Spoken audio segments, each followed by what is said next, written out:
What's going on, guys?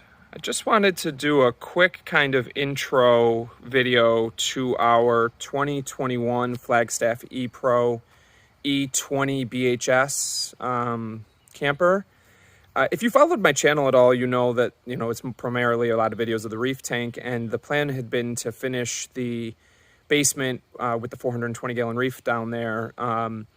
And with the price of building materials right now, we decided if we were going to invest in anything, it should be something that we can use and not, pay triple for right now.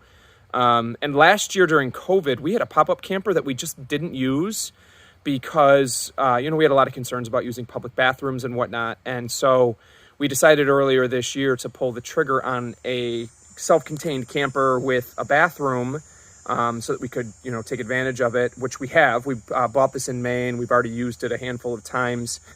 And a week from yesterday, we're heading to North Carolina for a week, and then 2 weeks later going to Michigan for a week. And so we'll be using this a ton in the next month.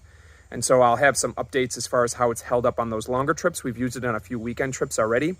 I can say definitively for us, if I was going to go through my likes and dislikes, the column of likes is going to be way longer than the column of complaints at this point.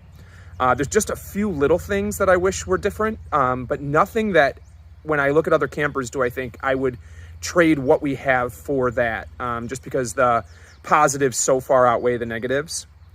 So this is a 20-foot travel trailer. And initially the plan was to pull it with my wife's 2021 Volkswagen Atlas Cross Sport, which has a 5,000 pound towing capacity, and the dry weight of this camper is 3,500 pounds. So our attitude was, well, we should be fine. Well, that's not totally true. And the more I thought about it and the more that we used the camper, the more I felt that the Atlas just wasn't going to cut it as far as a tow vehicle goes. The primary issue is that Volkswagen does not recommend weight distribution hitches with their vehicles because they use a unibody construction. And I just felt like the camper was sitting too low, causing too much sag in the back of the Atlas. And I didn't love the idea of traveling without the weight distribution hitch and friction control. We did have a friction sway bar installed on the camper, but I just wasn't feeling awesome about longer trips.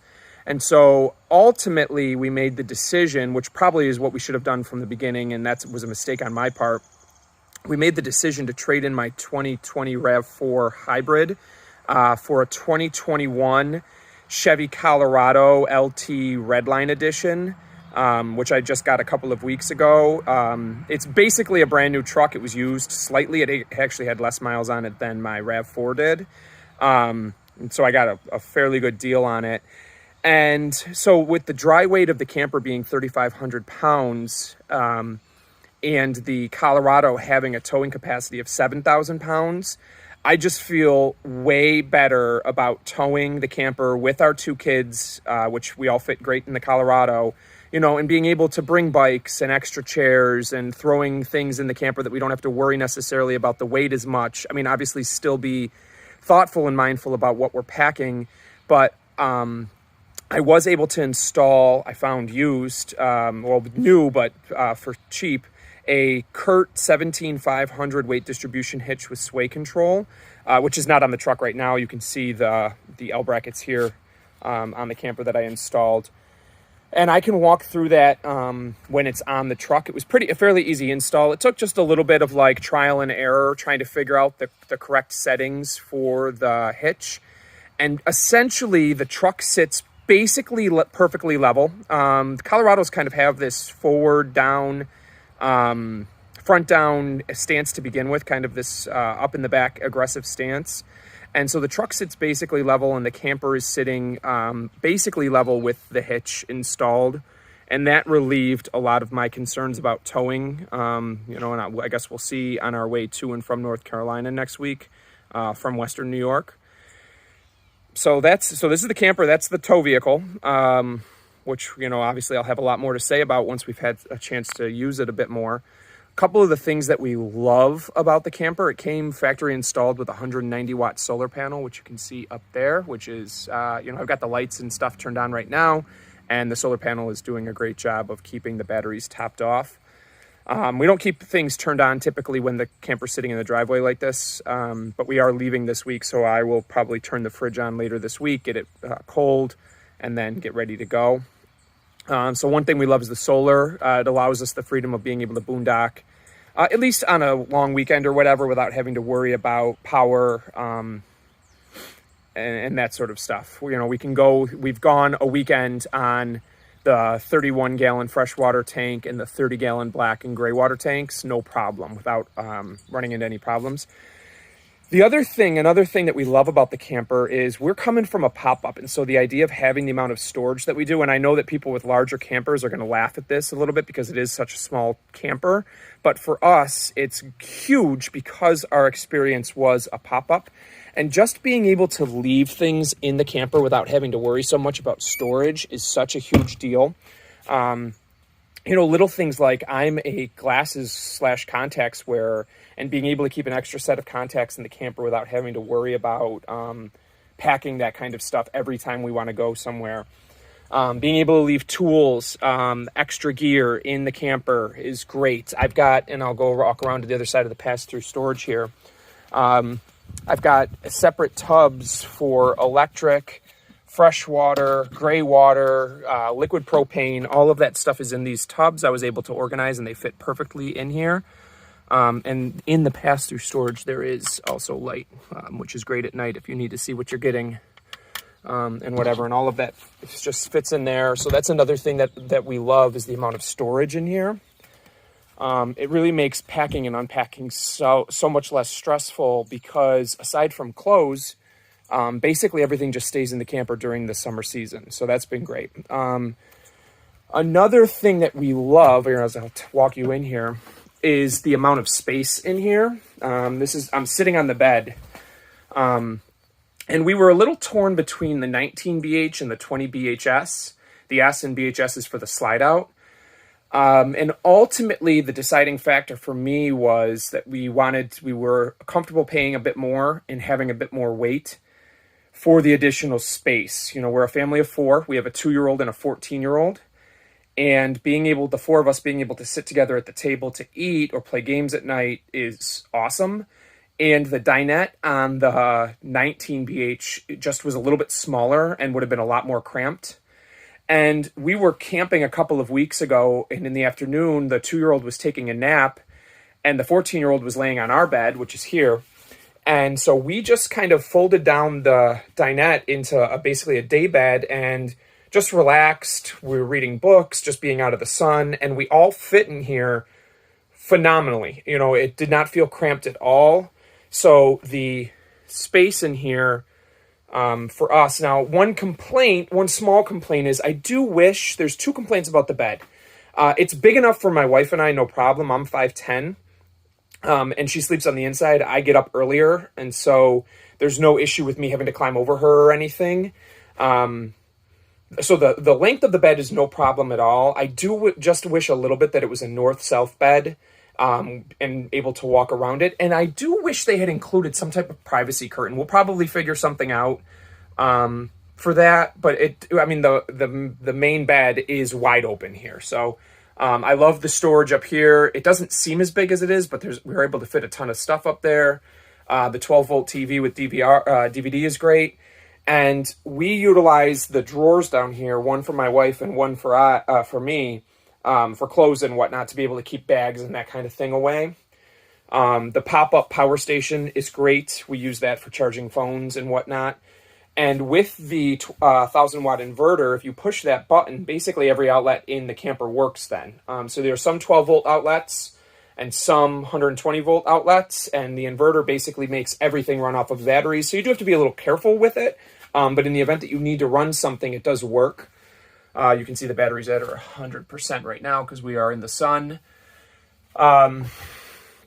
So the things that we love, the space, the slide out, little complaints, the bed, and the factory mattress was okay. We got a 3-inch gel memory foam topper, and we sleep great. We've had no issues with sleeping in here. The 14-year-old sleeps up on the top bunk. I do wish, so this is a little bit of a complaint. I do wish the bunks were a bit wider. She says she's fine, and as long as she's fine, it's fine. But the bunks are a little bit narrow. She's, you know, a 14-year-old kid, young woman, and so it's tight, but she sleeps fine. The 2-year-old sleeps down here, no problem. There's our screen house. It's a Gazelle easy pop-up screen house. It just kind of is stored in there.